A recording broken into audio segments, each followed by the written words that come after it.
Tapos respectfully, Elizabeth Joey Cruz, na nakikinig po sa atin ngayon, nanonood ngayon. Humarap ka dito, kumatapang ka. Hirap sa iyo nagmumura ka. Dyan na wala kaming kalaban-laban. Humarap ka dito. Dito. Namo. Namo. Namo. Namo. Yo, what's up, happy people, mga kuys, mga guys. Ang mapagpalang araw po sa ating lahat. Ayan po. Tinagurian po itong si Congressman Vinny ng District 6 ng Maynila na ayaw niya ng vulgarity o yung mga pagmumura, mga kuys, mga guys. Ngunit sa nangyaring itong araw na ito, dahil marami pong mga vloggers na pinapatawag dyan sa House of Representative, mga kuys, mga guys. So marami pong nagsabi na mukhang panggigipit po ito sa mga vloggers o content creator na nagbabatiko sa mga maling mga ginagawa ng mga public servant, mga kuys, mga kayas. So dito nga ay napamura po. Opo, nagliliyab po sa galit ang ating congressman dyan sa District 6 na si Kong Abante na hindi na makakabalik rin at gagraduate na rin, mga kuys, mga gayas. At dito po minura niya po, ha? Sabi niya, tinagurian tong masilan sa pagmumura to. Dati nga, nung pinatawag si Tatay Digong dyan sa House of Representative, dyan sa Tuwadcom na yan, ay naku po, sinabihan pa ayaw niya ng pagmumura. Pero ngayon, bakit mo nagawa yan, Manong Bini? Bakit mo ayaw ng vulgarity, di ba? Pamabastos o pagmumura. Nagliliab nga po, ibutin lang po, naawat po siya ni Congressman Tuwadcom din na si Dan Fernandez, mga kuys, mga gayas, at napagtawanan siya doon, mga kuys, mga gayas. Ha? Mukhang marami pong hindi po nakakatin ng mga vloggers, mga kuys, especially yung mga DDS vloggers, Banat Bay, kay Boss Dada, ayan po. Ayan po yung mga hindi nakaka-atin doon, pero pinapapatawag po sila, mga kuys, mga gayas, no? So for now, mga kuys, mga gayas, yan po ang ating content video, mga kuys, mga guys. At kung bago naman po kayo sa aking YouTube channel, please follow, like, and share, and subscribe naman po, mga guys. May grabe shout out to Ma'am Melcy, KTV Pilipinas, Riders for Life. Ayan, kayo, Miss Bish. So without a further ado, let's begin. Hi, Dodoy Tech! Oy, kamusta ka dyan? At ikamusta mo rin ako sa mga kababayan natin dyan sa Middle East. Mag-iingat ka and God bless you. Look at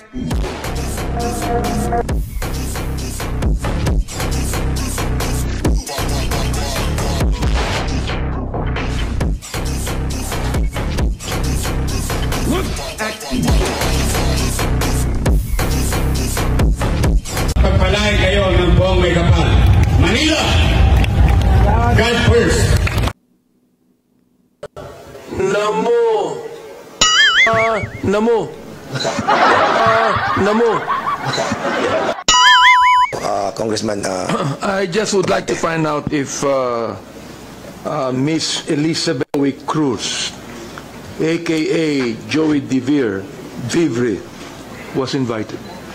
Congressman, If he was invited, Mr. Chairman, once again, a point of order, Mr. Chairman. What's the point of order? Once again, Mr. Chairman, the floor is still with Congressman Marcoleta. Point of order, Chairman, si Boy Saito Contempt. Is she okay na po ba? Kaya Congressman Marcoleta with regards to the query that I move to invite Philippine Daily Inquirer and Philippine Star. Yes. It was approved. Marcoleta. Pass forward kita. Ayaw ko sa pagmumukha mo. I was also personally victimized by certain survey firms. Nagsasurvey po sila. For example po, yung SWS, kailangan sabihin ko na po. Nagsurvey po sila ng third quarter survey last year. And they listed 40 names, senatorial preferences. Nandito po sa akin, ibibigay ko po yung kopya po, reference ng ating committee. There are 40 names mentioned and indicated in that list. Ito po, Mr. Chair. Gusto ko lamang pong i-emphasize na dito sa 4 na pong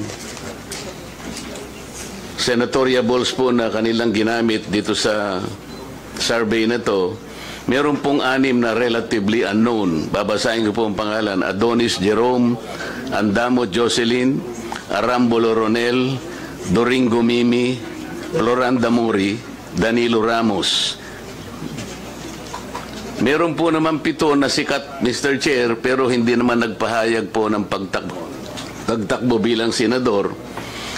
Andiyan na po si dating Pangulong Rodrigo Duterte, dating Senador Franklin Drilon, dating Senador Richard Gordon, Harry Roque, dating Vice Presidente Robredo Maria Leonor, at saka po yung ating Secretary of Defense, Gilbert Chodoro. Pero po malinaw dito, Mr. Chair, hindi po nila ako nilagay dito sa 40. Pero no pong yung outcome pong ito ipalabas nila, number 36 po ako. So paano po mangyayari? Kakaiba yun ha. Hindi ka kasama sa survey pero yung outcome, yung resulta, andoon ka number 36 pa. Wow. Ayos. Na ako po ay magiging number 36, hindi naman po kasalo rito. Ito po yung klase ng mga manipulative surveys na pinaniniwalaan po ng mga tao. Sana po hindi na lang nila ako sinama sapagkat wala naman ako rito. Sino po ba si Adonis Jerome, Andamo Jocelyn, Arambolo Ronel, Doringo Mimi, Floranda Modi, Mr. Kong Barbers, may kilala ka ba rito? Bakit naman po, hindi ko naman po pinagpipilitan na isama nila ako rito. Ang problema, hindi po ako kasama, Mr. Chair, pero nilagay po nila ako doon sa resulta, number 36 ako. Hindi naman po tatama ito. Ito po yung gusto nating i-address lahat. Hindi lamang po social media. We understand that your predicament, Thank you, Mr. Chair. Congressman Marcoleta. And, bibigay ko po yung kopya para sa and this referensya po. representation also doesn't believe that. Because on my own assumption, nasa top 5 ka. So, Mr. Chairman, Mr. Chairman, just Mr. Chair. But kidding aside, no, Mr. Chair. kidding aside, we have to tackle that issue as well. Espoused by Congressman Marcoleta. So we will be inviting over in the next hearing. What survey firm is that? SWS and the Pulse Asia. Ilan ba yan? Ito lang muna yung nakita ko. At saka yung Manila Broadcasting Corporation. MBC. Because in the House resolution itself, the House resolution number 2147, it clearly states, Social media lang. Yeah. Media lang eh. Kaya yun lang yung topic natin. But we cannot, But it was prohibited. delivered. No. Congressman Barbers, you have delivered in your privileged speech a wide, comprehensive approach on this matter. That And I is think correct, Mr. inviting Chair. over the Kung Barbers naman, bakit naman gusto mo lang yung mga content creators o mga vloggers? Bakit tayo, kita yung mga diskarte lang mga kuis, mga gaya. Yung talagang napakasentro na dito yung titirahin talaga nila. Alam nyo bakit? Mga vloggers. Yung pinapatawag, wala namang mga PBBM vloggers dyan mga kuis, mga gaya sa yung mga anti-BBM o mga pro-Duterte, yung halos pinapatawag nila. this survey firm is also correct. Yeah, maybe we Because we can are Gusto natin ng fair, di ba? Fair square. O lahat, patawag, hindi lang yung mga anti-BBM. Lahat yung mga pro-BBM din, sana ipapatawag. Di ba? Baka fair ba? Walang masabi yung ibang tao. Kaya tayo, may nasabi ngayon kasi nga, hindi fair. not only the House Resolution number 2147, we're also tackling 2 privileged speeches that was delivered by you.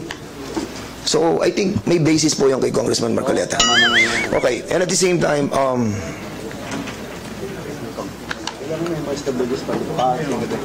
so there's a Mr. Chair, noted po yung kay Congressman Marcoleta. Now, May I now Congressman be Chairman recognized? Abante, now you are recognized. my query is Ito na, if ito we na. have invited a certain Elizabeth Cruz, no? AKA Joey De Vibre, Mr. Chair. If we have invited Habang hinahanap ni Vinny Abante yung kanyang tinutukoy na vloggers, habang nung ni-research po natin, nagla-live din pala dyan. Her, and she has an excuse letter. May I know what was the excuse, Mr. Chairman? Comsec, please answer the query of Congressman Abante. Please. Sa social media, harap dito ayaw. Thank you, Mr. Chair. Miss Elizabeth Joy Cruz was invited and she sent an excuse letter via email. Ano po yung kanyang excuse letter? Ano yung dahilan? One moment, sir. I'll get it from the chair. Thank you. Mr. Chair, Can you kindly also, Comsec, can you kindly also try to tell us those resource persons who have not attended? particularly I am referring to AKA Joe DeVivre. Huwag mo na sabihin. Congressman Abante. Katutuloy ko lang buta. Mr. Chairman, Congressman, don't be so personal. Let's be more comprehensive on this approach. Yeah, binabasa ko lang eh. Oh, sige, go ahead. I'll give you Pangalawa, November 13, 2024, nagmura na naman siya. Hindi ko na babanggitin yung mura niya. Pag tinatanong kung anong legislation ginawa niyo in relation to this BS, ano ba yung BS? BS inquiry, sasagot ka, paswelduhan ka ng taxpayers, gago. November 3, 2024, si Benny Abante at si Romel Marbil ay mga protektor ng illegal na droga dahil pilit nilang pinalalabas na hindi ito ganun kasama. Tapos sabing ganyan, si Dan Fernandez and Ace Barber's survey are depressing. Alam na nila na matatalo sila sa eleksyon. So what is the hearing for? Smoke screen for the discount. Tinabi ko ito sapagkat matindi po itong mga akusasyon na ibinigay nitong gusto ko nila magmura eh.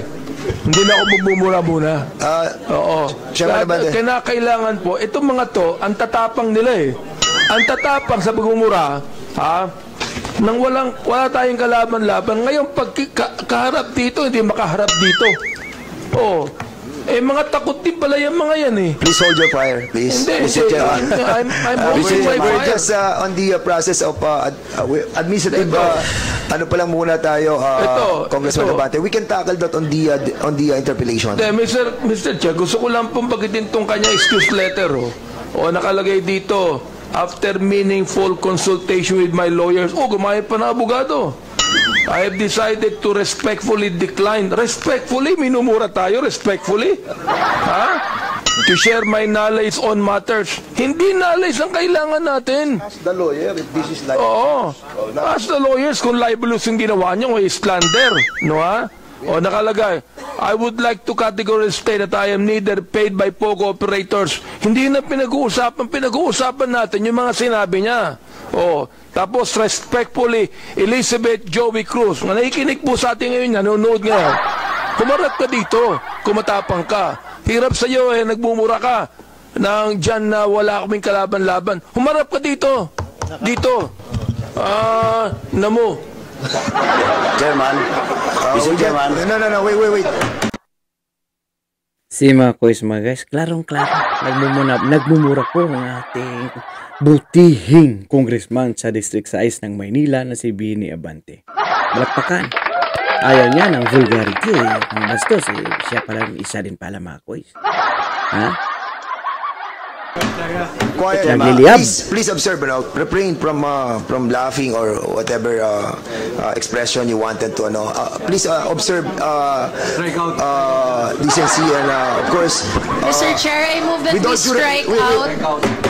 with all due respect, no, with all due respect with Congressman Abante, I feel your sentiment, no, I feel your sentiment, but we are in the process of finding out the, yung pong implementation of the 10175, and I respect your freedom of expression, but what I'm trying to tell you is to refrain from the fire that you wanted to. Hearing, Si mga kois, mga kaya, so ayaw nila na may magmumura dyan. O, pinagbabawal lang doon si Tatay Digong, palakpakan. So now, ang pwede lang magmura dyan, sila lang pala. Wow! Palakpakan again. Sila lang may karapatan dyan lahat sa Tuwadcom na yan.